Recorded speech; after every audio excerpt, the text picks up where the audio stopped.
Week 4 has wrapped up in the NFL, so today we will be sharing our Week 4 overreactions and our best storylines. First takeaway after another weird week in the NFL, the Bills getting their ass kicked by the Baltimore Ravens.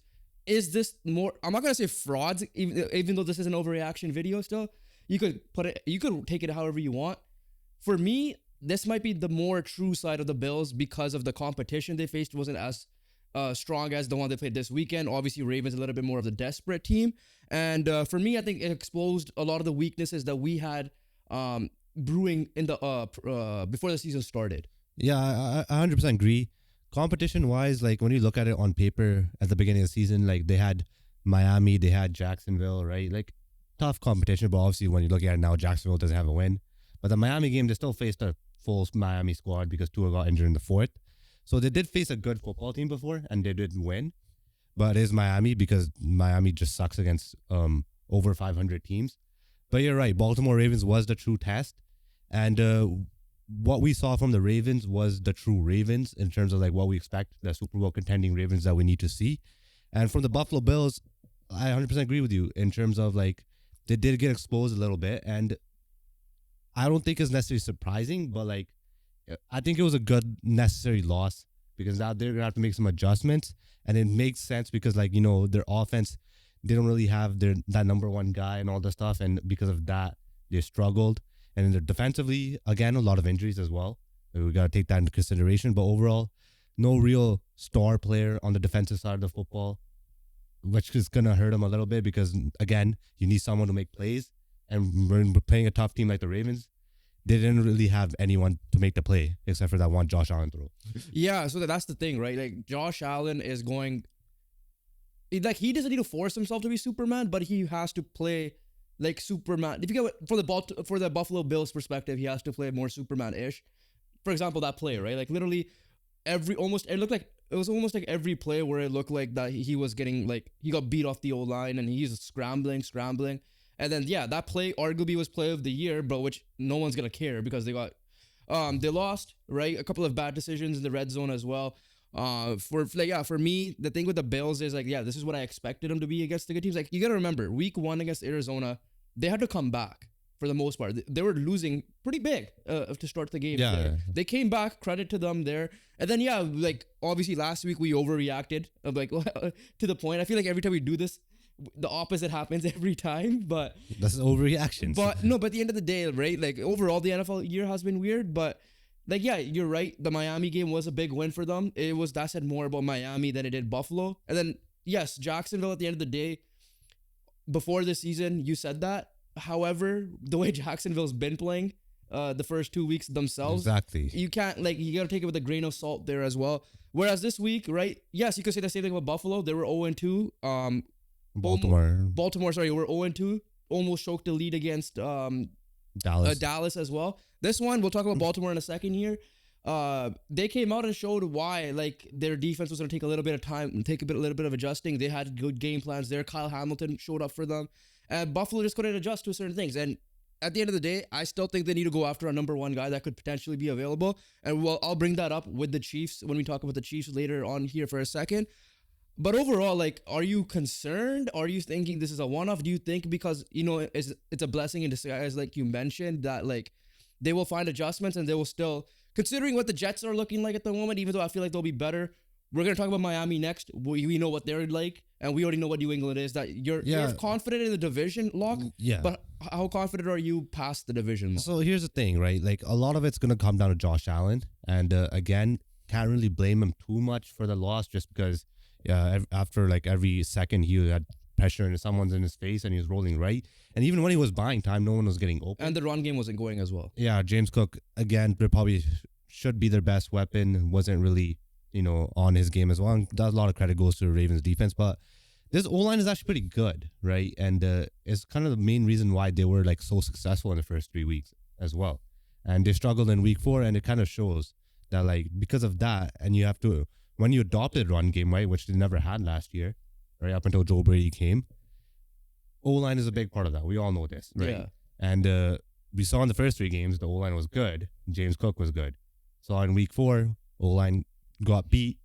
James Cook was a non-factor, right? And that kind of put all the pressure on Josh Allen. And there's only so much you can do.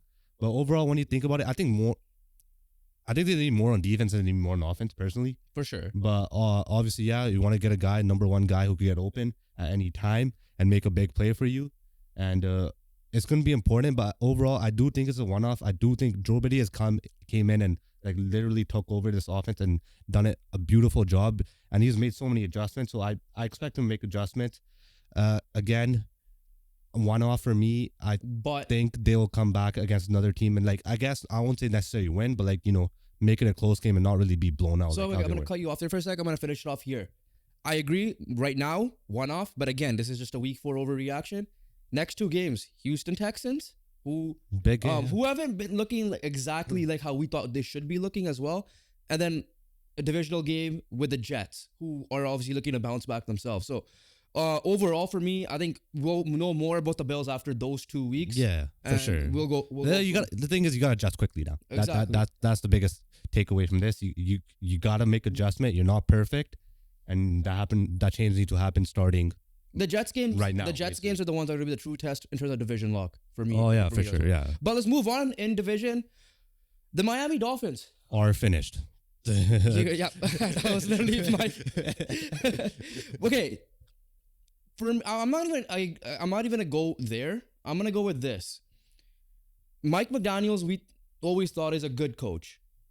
We were always wondering about the elite coach status, and so far he has shown that he's not at elite coach level like Bill Belichick, Andy Reid, even now Matt LaFleur, Sean McVay, Kyle Shanahan. Because with the latter 3 guys I said, they at least, for example, Matt LaFleur got 2 wins with Malik Willis, right? He just got Jordan Love back. That's a different story we'll talk about later. He's shown that he could do that. Sean McVay, there were years last year, for example, you wrote them off because of the injuries. Yes, they were somewhat healthy as well. However, he still, even the years with Goff, he went 9-7. Some years that people thought like, oh, they're going to be written off. Same thing with Shanahan in general. For me, Mike McDaniels to be considered elite, he needs to somehow elevate Tyler Huntley. In this case, like I don't think you're getting another quarterback at this point, right? Unless you go out and trade for Joe Flacco. Overreaction for a little bit later there as well. First round pick for Flacco. but no, for me it's like if he needs to be considered an elite coach, he has to at least not do what he's doing now. Like you got shellacked by the Titans. So here's and you're wasting Tyreek Hill on top of that. Yeah, and there were some plays where like Huntley should have made to Tyreek Hill, but overall like Tyreek Hill's not necessarily being used the best to the point that I think fantasy owners should trade him. In my opinion. Yeah. Again, you have another speed monster in Waddle, and the guy I expect to be the biggest impact on this offense right now, Achane, is being looked like a non-factor right now as well, which is, the biggest concern because he is the most quarterback-friendly player on that offense in terms of like he's able to, 1, run the football and with great speed, and 2, able to catch out of the backfield as well and make plays. So I'm just concerned how Mike McDaniel's not getting at least Achane figured out. That's like step 1. That's the easy step. That's like the base level of getting Tyler Huntley or Skylar Thompson acclimated to the offense, right? Yeah. Achane is the best way to do that, and he hasn't even done that. So like that's the biggest concern for me so far. Obviously, Hill and Waddle would come after that, but my biggest factor would be Achane, and he has been a non-factor so far too. For me, their next game is against the Patriots, so it's going to be a tough test for them in division. Bye week, then it's Indy, then it's Cardinals. He just got Tyler Huntley. I'm assuming he'll be a starter for next week as well. Obviously, there was a double Monday nighter, so we kind of tuned in and out of the game. But again, he didn't look the greatest when we tuned in. For me to officially say it's over, I'm going to give it 1 more week. But as of right now, like it is over. However, like if he wants to be considered an elite coach, I'm going to give him 1 more week. And that's it. Like, and he's going to go up against another good defense as well. For me, what's more concerning is the defensive side as well. I at least thought I understand there might be injuries. Don't get me wrong, it's tough to follow 32 teams on a weekly basis. But like I thought their defense is still quite good. And it's concerning how they got shellacked by the Titans. They got destroyed by the Seattle Seahawks the week before. I understand offensively. I still expected low-scoring games to a certain extent. That's true. So that's where my concern is as well. Like, yes, Mike McDaniel will have to be considered elite, figure out the offense. Defensively, you got rid of Vic Fangio for a reason. You still have playmakers in Javon Holland. I think Ogba's still there. I don't know. Ogba, Ramsey, Calais Campbell, right? Yeah, I think all these guys. Yeah, Jalen Phillips. I think the only guys that's out is Bradley Chubb. So for me, that's the more concerning part. At least be like the New England Patriots from week 1 and 2 to make it tough on your opponents on the defensive side, right? Exactly. And that's I'll leave it there, but like that's where I stand with the Dolphins right now. I think you're already done. You're like, move on. We don't even need to talk about the Dolphins anymore. Exactly. But one thing I want to say about the Patriots quickly: start Drake May now. It's time. It's time. That they're playing easier opponents now, and I get you got to avoid them with the tougher opponents. Like you had the Bengals, you had which somehow won. You had the Niners. Right, another game was Seahawks again, who are looking really good still. So yeah, I think it's time to start Drake May for the Patriots as well. So that being said, let's move on to the AFC North. The Baltimore Ravens, as we mentioned earlier, we talked a little bit about it. So I'm gonna quickly ask you: are they back? And then first answer that: are they back? Are they? 100. Yes. Number one reason they just needed a win, and they got that win in a fortunate way at the end of the day against the Dallas Cowboys. But overall, what you took away from the Dallas game is that, you found a way to make Lamar and Henry work. And they absolutely cooked in Sunday Night Football against Buffalo. And the second thing is, for 3 quarters, their defense played really well, right? And they were able to take that and make it into a 4-quarter game, like we said. They're going to have to play 4 quarters to beat the Bills, and they did exactly that. And the ferociousness of his defense is back. Like last year, I was scared looking at the Ravens defense, right? Like whatever team it is, like we're Colts fans coming into it, I'm like, yeah, there's no way we're scoring points on this Ravens defense. Any other game, like they freaking held the Lions last year. They won like 45 to like 6 or some shit like that. I don't know what it was, because it's the Ravens defense. That they're back. Yeah. And as long as they're back, they'll be able to, control the time of possession. And they'll control the time of possession even more when you have Derrick Henry and Lamar Jackson running it down your throat, which takes more time on the clock, which means your offense on the field more, which gives you more rest on the defense, and they come back and absolutely destroy everyone on the opposing offense. What's scary is that they didn't even find a way to get their pass catchers going on a consistent basis. Zay Flowers hasn't been an elevated role. Mark Andrews is not even catching balls. He's more doing the blocking right now. So for me, yes, they're back, but they need to figure out to incorporate the passing game a little bit more for them to be a threat when the playoffs time comes. Because at the end of the day, that's where Lamar struggles, because like week 1, for example, he couldn't make some of the throws. That's where they need to figure out certain things. And obviously he needs to take care of the football a little bit more. Another fumble this week as well.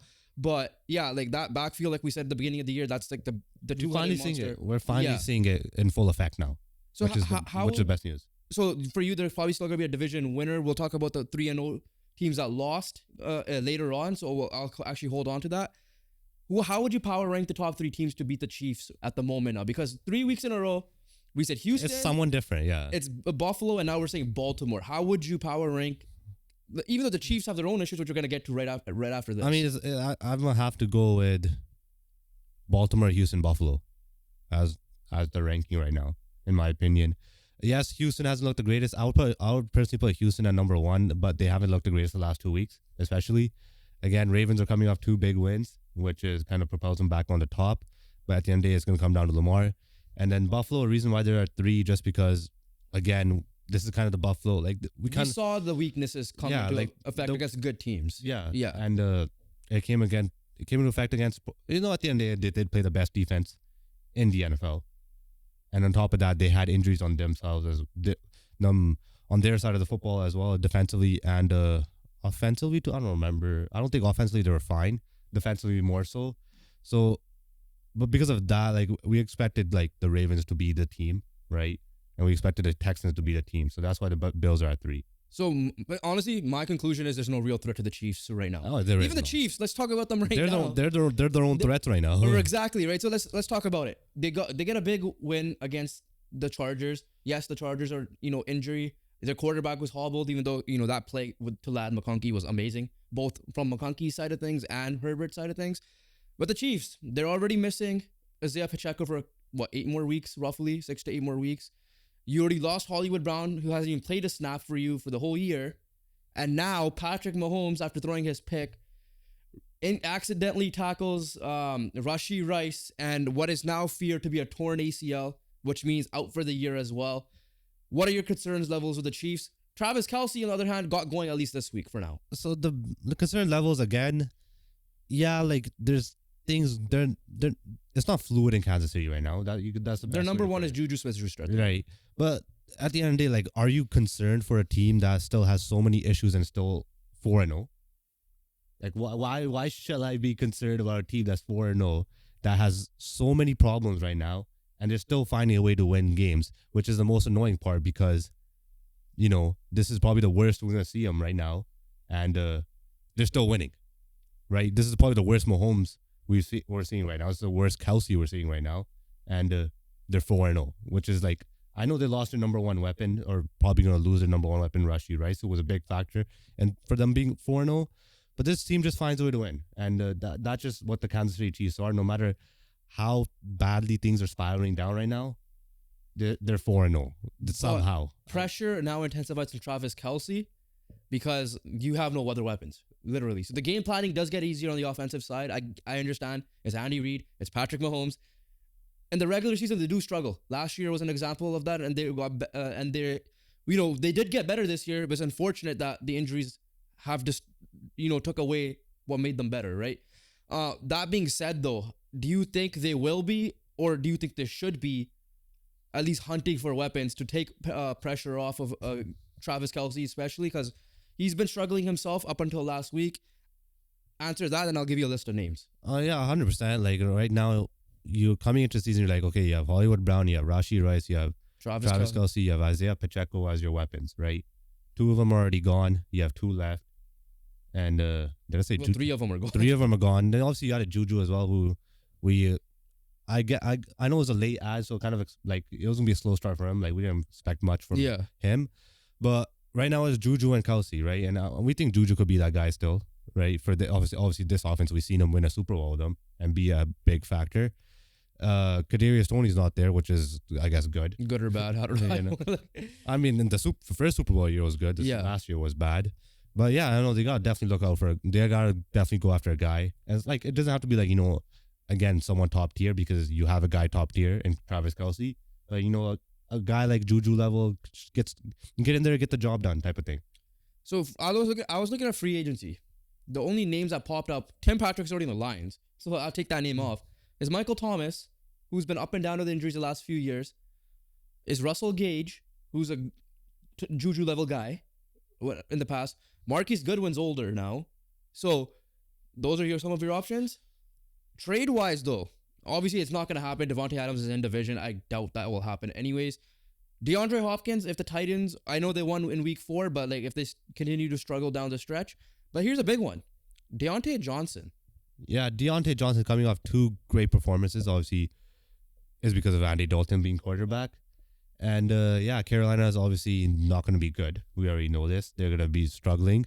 So if they're trying to get some assets, Deontay Johnson is their best asset to flip, which is, which will be key for some contending teams and Kansas City especially. Other ones, free agency, I don't really like anyone.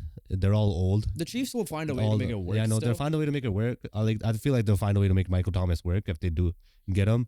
But again, they're all old, past their primes, past their years. So again, don't expect too much of a big not expecting a big factor from those players as well.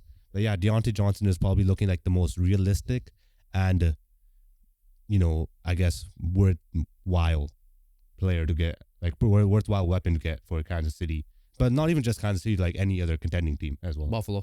Like Buffalo, yeah. Again, it works for Buffalo too. Okay, so let's move on. We're going to get into very negative side of things now. And you know exactly where I'm going with this. You have the 0-4 Jaguars, the only 0-4 team, the only winless team left. You have Robert Saleh coming off a bad loss, and you have Nick Sirianni coming off a bad loss. Out of those 3 teams, are they all getting fired in the year? Or which one do you think is most likely to get fired during the year? For sure. Like, we'll talk off-season. I mean, for step 1 for the Jags, we got to see, I guess, Doug Peterson take over play calling duties.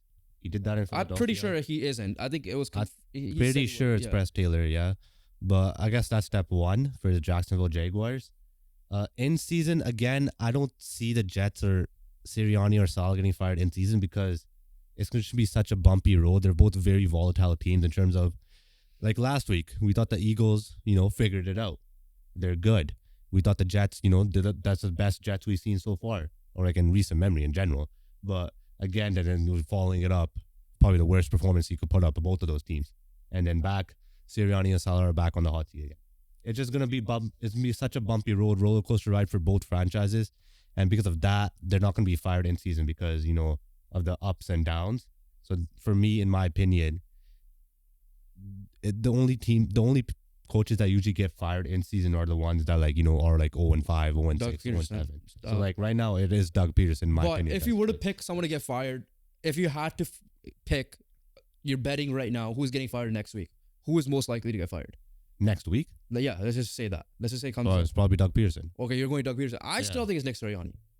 I'm going down that way. And the reason why I'm saying that is not because of this year. I already had a Nick Sirianni rant before. I might have one right now. Going back into last year. He has a 25 win percentage in his last 10 to 15 games. I forgot what it was. He has 3 wins, right? This was your chance to get revenge against the team that beat you, and you shot the bed against the Buccaneers, right?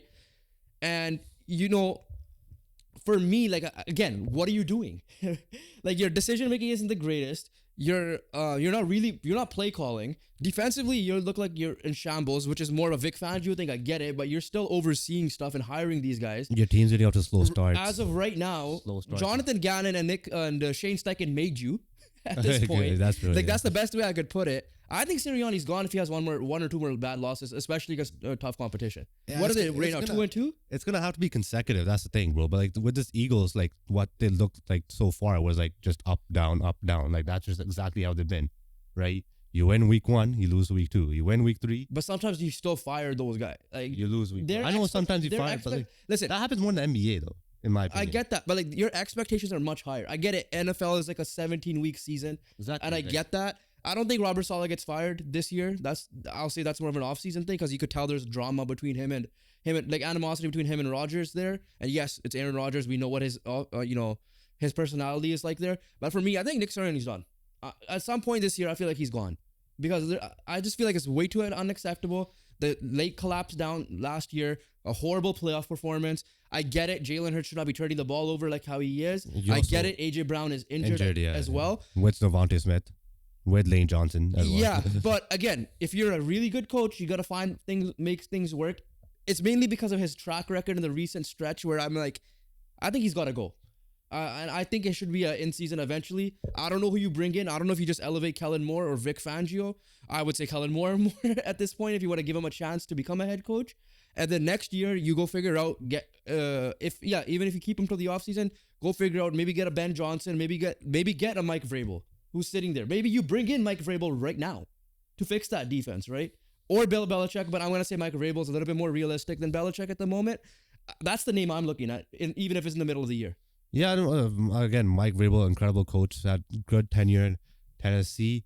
And again with Sirianni, I think it's just going to come down to if it's a bad streak, if it goes with 2 more weeks with L's, then I think he's gone. But like I said, but with NFL, the coaches usually get fired when they're on a bad streak, and right now the Eagles are not really on a bad streak. I know they're just not legit. The NBA where they did the whole Adrian Griffin thing with the Bucks. I get that. They have so many games, right, compared to the NFL. So they have time to do it. But honestly, like I said, if they lose next week, I'm gonna say a bold prediction: Mike Vrabel might be head coach in the middle of the year. I'm gonna call it in the middle of the year. I don't know if that's crazy. Next week is maybe not next week. During the year, at some point, I feel like if it's 2-4 now, Mike Vrabel might be head coach. That's a better shout, right? Depending on how those losses go. If they're if they're the Atlanta losses, then okay, yeah, I don't see it happening. But if it's the Buccaneers loss, then yeah, I could definitely see that happening. So last thing, do you agree that if a firing does happen, will it be Mike Vrabel or is it most likely Kellen Moore? I mean, yeah, they're not okay. They're not getting much with Vic Fangio. They're not going to get much with Kellen Moore. So it has to be Mike Vrabel. So if they do fire, they should be going. If they're really trying to save this season, it has to be Mike Vrabel or Bill Belichick. But yeah, that's not happening. Okay. He's having too much fun on Pat McAfee right now. Sticking with the NFC East, 2 teams we need to talk about. The first one is the other team that we thought was supposed to be good. The Dallas Cowboys do get a win. but it was not a convincing win. Do you agree with that against the New York Giants? Yeah, it wasn't convincing at all, but again, it looked better. We CeeDee Lamb and Dak rekindled their connection a little bit in that game as well. We're getting a 60-yard touchdown. I don't even know what it was. Overall, defensively, I thought they played well because I know they gave up 15 points to a Giants team, which sounds like a lot for a Giants team, but. To be fair, Daniel Jones they held playing well a little bit. Yeah, too. Daniel Jones had a decent game. Malik Neighbors was really good. Yeah. And overall, they didn't allow a touchdown. So, you give credit to the defense. You give credit for Zimmer for figuring it out. But it is the Giants at the end of the day. But it is the Giants. And offensively, again, I feel like, they were just lack of a run game, man. It's the showing biggest now. thing. It's Yeah. really, really showing. And it's putting a lot of pressure on Dak. There's a reason why Dak's, leading the league in passing yards. It's because they don't run the football. And the reason why they don't run the football is because they generally can't run the football. Who is their guy right now? Zeke. Did they not get? Oh, they lost. I thought they replaced Tony Pollard with someone, but that says a lot. Zeke's not Zeke anymore, right? Yeah, Zeke's not Zeke anymore, and I don't understand this old line. It's they have so many good pieces, but they can't really run block. Some of them are. I think I don't know if they retired or they left, but from I know Tyron Smith left, but you still have Zach Moore. I think Bia does left too. Their center. Yeah, they have a young center right now, but overall, this old line and this run game got to be figured out. And then again, it does fall on Mike McCarthy as well. I was gonna lump him in the other one, but since he came off a win, I let him pass for this week. Yeah, exactly. Next week we might have a Mike McCarthy. At the end of the day, we can't complain about winning. They won. Yeah. At the end of the day, they got the job done, and that's all that matters right now. But with that being said, we need to talk about the Washington Commanders. And are they by far the best team right now? Well, clearly they're the best team right now in the NFC East. Will they sustain that till the end of the year of what you have seen so far? And talk about Jaden Daniels. Because Jaden Daniels, very experienced quarterback is the best way to put it, because he has coming off of 5 years of college where he started, I think, almost every year. Very experienced guy coming into the NFL. Yeah, which has really helped him a lot in terms of, completion percentage and accuracy. I see why Ayuk wanted to be a Washington Commander. Yeah, I genuinely do see it. It's actually insane. But overall, we're seeing his full dual threat ability. He's when he's a third and down and needs to run and go get it, he will go get it, and that's how he's been playing. Again, did they even punt against Arizona? I don't know if he threw his first pick. But yeah, I know that. Obviously, that game, obviously they beat them down, right? That game, was a big beat down. Yeah, that game for me, when it comes to Washington, was I thought it was gonna be a high scoring game because their defense has been struggling, but Dan Quinn figured a way to get Kyler Murray in trouble, limit whatever he could do as well, which is a surprising part because that's Dan Quinn's specialty. So that one I'm not concerned. I think he'll figure out his defense right away. Cliff Kingsbury, off the bat, like I said, he was still going to find his offense. I know you're going to say, wait till the second half. Just wait till But again, my 9. counter to that is he's not a head coach anymore. So well, we still have to wait till week 9. That's sure. But he's doing right now with a rookie quarterback. I know, it's what I expected Caleb Williams to look like is what he's doing, and he's killing it. And by far, you could say he's the best quarterback in the NFC as of right now. Yeah.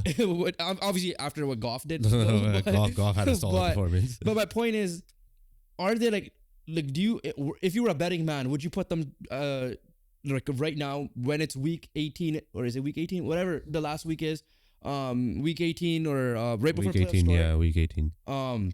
That they will be the division winner.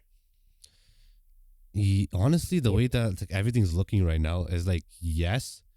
And if am I overreacting? Yes. Because the defense still has question marks. The defense still does have question marks, and Daniels again hasn't really faced adversity so far in his NFL career, and we'll see how he, how Brock Purdy faced adversity last year and I was able to bounce back. He's gonna face a tough game right now, but a tough game here and there, and they haven't really played a division opponent yet as well, so that's gonna be a big determining except factor. For the Giants, but except for the Giants. It was close though, to be fair. So you're right. It's tough, but that was more so on the defense because it was kind of more back and forth. They haven't punted in 2 or 3 games now. Yeah, right, and that just says a lot. Cliff is doing an exceptional job. Jane Down is doing an exceptional job. And they got McLaurin going, which is making him look. And they have a run game with Brian Robinson. Yeah, exactly. And their O-line is actually, in my opinion, overperforming, exceeding expectations. I guess overperforming. Yeah, exceeding expectations. So we'll see if they go back down to earth or not. But they have some good pieces there in Biadaz because they stole them from Cowboys. and Cosme, the right guard, is a solid right guard as well. So overall, like this team is just they're looking really well. They look like a well-oiled machine on offense, and then defensively, they had some stuff figured out last week. And if they could use that to elevate their game even more, it's gonna be I won't say not necessarily a contender, but like a solid team that could be like they're in the playoff mix. Basically, so that's the best way to put it. For you right now, are they winning the division? I would go, or do you want to wait till like they play Philly or Dallas? I'd probably still go with Dallas. Right now? Yeah, right now I'm gonna wait. Yeah. But like I feel like at the end of the year I'm gonna predict Dallas right now. Who's more very quick answer here. More impressive, this year's Jaden Daniels or last year's CJ Stroud? I'd probably go with this year's Jaden Daniels right now. Because of the completion percentage? Because of the completion percentage, and again, he hasn't Stroud has probably thrown a similar amount of picks like he did last year in the first few games, like how many games I think he only has one, Jaden Daniels. And on top of that, Jaden Daniels' dual threat ability has really, even though Stroud has done really well moving around and scrambling in the pocket, but like it's like so much harder to defend Jaden Daniels right now because he can go and rush and get those 4 or 5 yards and then convert it to a first down, or in the red zone, use as own option play to get a touchdown type of thing as well. So I would say right now Jaden Daniels has been more impressive because Stroud's run happened like a little bit more in the middle of the season last year. So, and his first 4 weeks were they were good, but they weren't necessarily like what he did afterwards. But right now Daniels has done that from the beginning. Yeah. So that's why I'm giving it to Jaden Daniels. All right. We got to talk about the Detroit Lions. We mentioned Goff earlier. For you, as of right now, are they the best team in the NFC? And yeah. Yeah. So here's the thing with the Lions.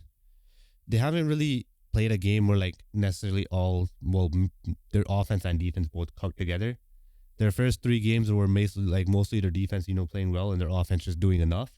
And then this game, it was a complete opposite where their defense did enough, right?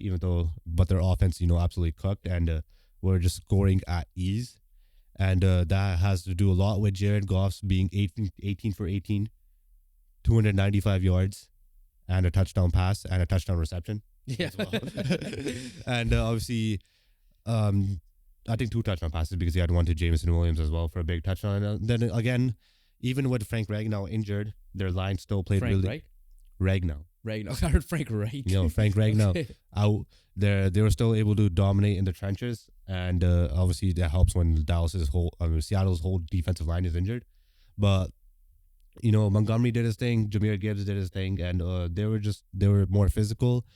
Again, they made some mistakes here and there, allowing that safety lane, allowing the Seahawks in there, which is kind of concerning still. But overall, right now, if you were to look at the main contenders coming into the season, the Niners haven't looked that great, right? Obviously, Cowboys and Eagles haven't looked that great.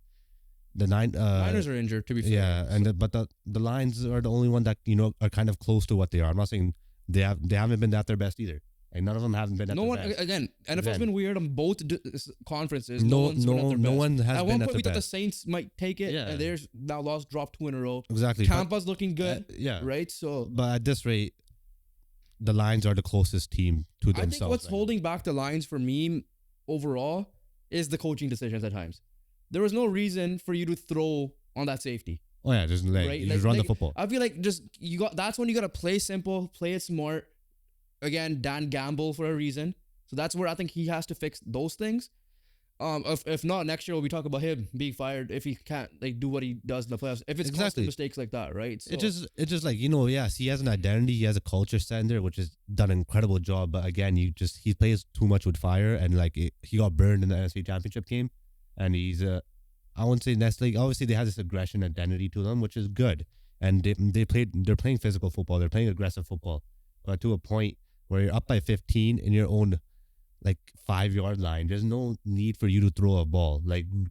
Just waste Seattle's time out and punt it back to them. They needed 2 touchdowns. Now that might be more Ben Johnson, to be fair, but yeah, exactly. Yeah. But even with Ben Johnson, he needs a head coaching job next year with some of the plays he's done. For me to answer my own question, I still think it's the Niners because they are getting healthy at the moment. The only question mark is Christian McCaffrey, who has double leg Achilles tendonitis or whatever, which is crazy to say. But we got to talk about the Seattle Seahawks.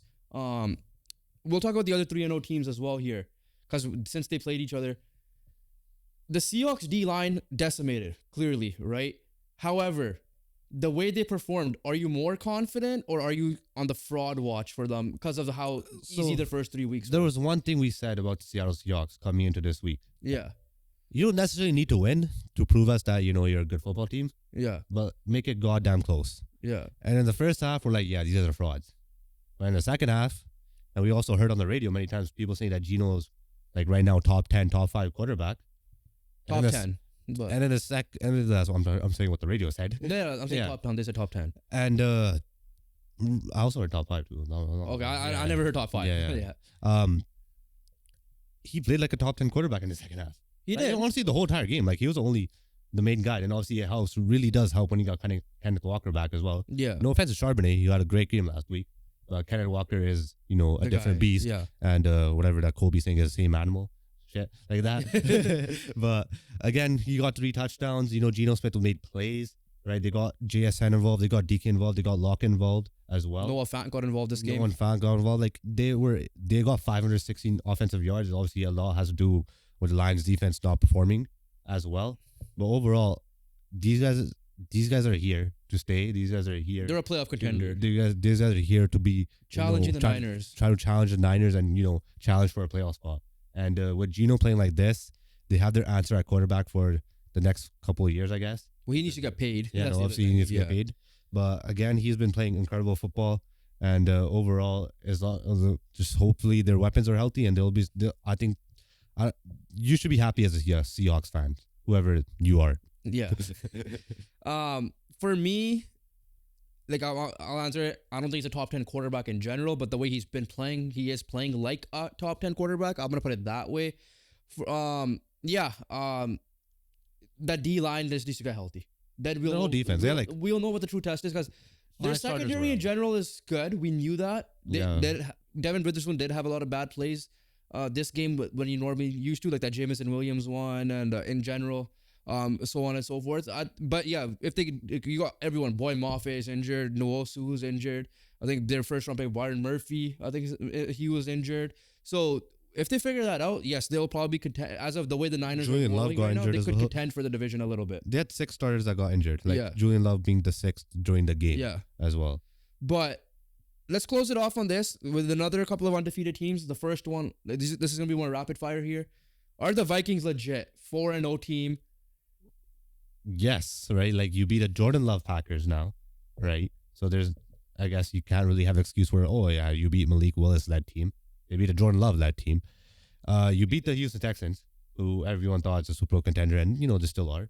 And you beat another Super Bowl contender and a mostly healthy Niners team in that game. Like for 3.5 quarters, they were pretty healthy, and they were able to win.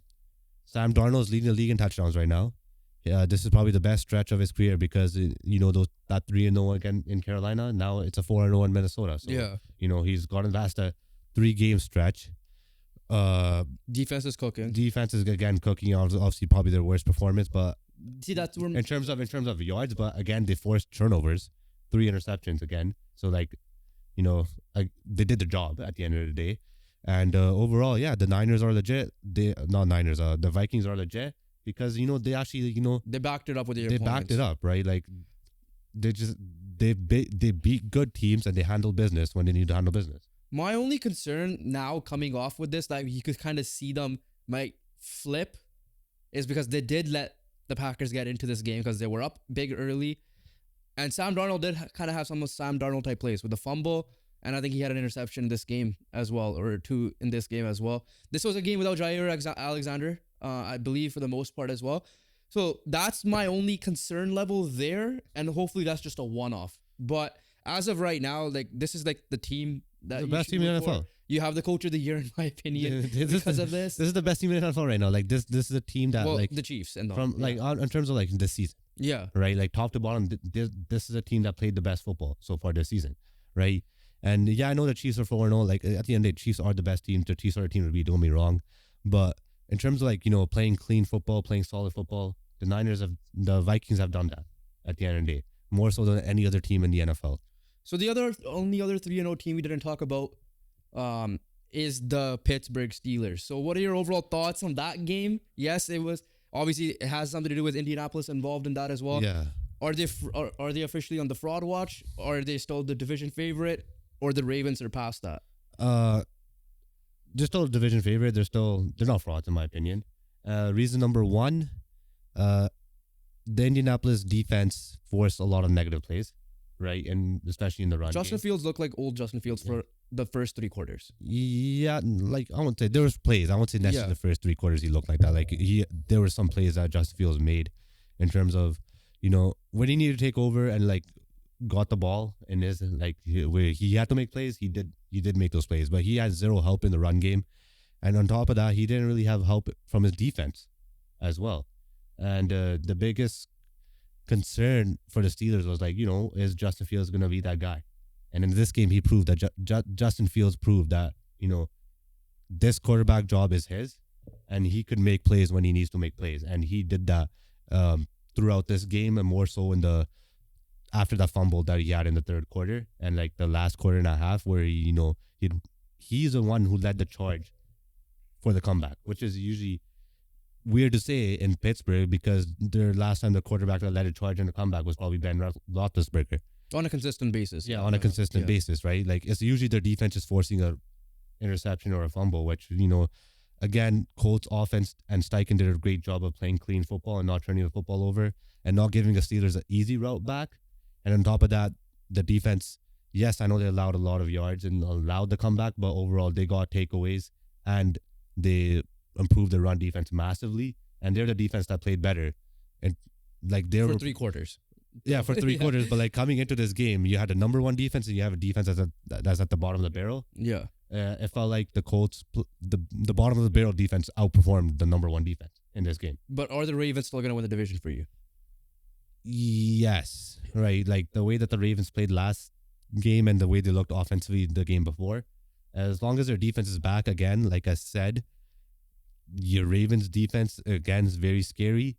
You hold their off, like you get off they could get off the field. You get off the field, they get well rested because they're finally finding a way to use Lamar and Derrick Henry healthy. Running the clock, gives you more time of possession, gives your defense more of a break. And if you're giving that defense a break, they come on and they're going to absolutely decimate. Last thing, we had to close it off on this, and we had to. The ageless wonder, Joe Flacco, comes back. He comes in for an injured Anthony Richardson, who thankfully isn't a serious injury, so he might be back next week. But for now, no picks, he got sacked, but no picks, no turnovers. Got the job done for Indianapolis. Made some big plays, thanks to Josh Downs, Jonathan Taylor before he got hurt, and obviously Michael Pittman Jr. This guy's 39 years old. Should teams be calling, like the Miami Dolphins, and to try to see what they can get for this guy to help save their season? Teams should be calling for sure. But if I'm the Colts, you can't give up Joe Flacco, right? Especially with Anthony Richardson's inability to slide. Yeah. Being the first and foremost and getting hurt. But overall, again, Flacco comes in, does a great job. Very experienced game. He looks so poised. It obviously makes sense for a guy who's been in the league for that long. 2 touchdown passes, no turnovers, and converted some big third downs. Big in terms of obviously game changing, but also long third downs in terms of there was a 3rd and 7, a 3rd and 10. And that drive led to a touchdown drive to Drew Ogletree, that play was in itself like a 3rd and 9 in my opinion. Yeah, if I remember correctly. Yeah, so we'll end it off there. It was again to end off another weird week of the NFL season. We'll be getting bye weeks next week, so little less teams to talk about in general. But thank you guys for all watching. Make sure you guys hit that subscribe button and the post notification bell down below. NFL, NHL, NBA content also coming to you guys. So yeah, make sure you guys hit that post noti bell. Follow our socials link down below, and we'll catch you guys in the next one. Peace.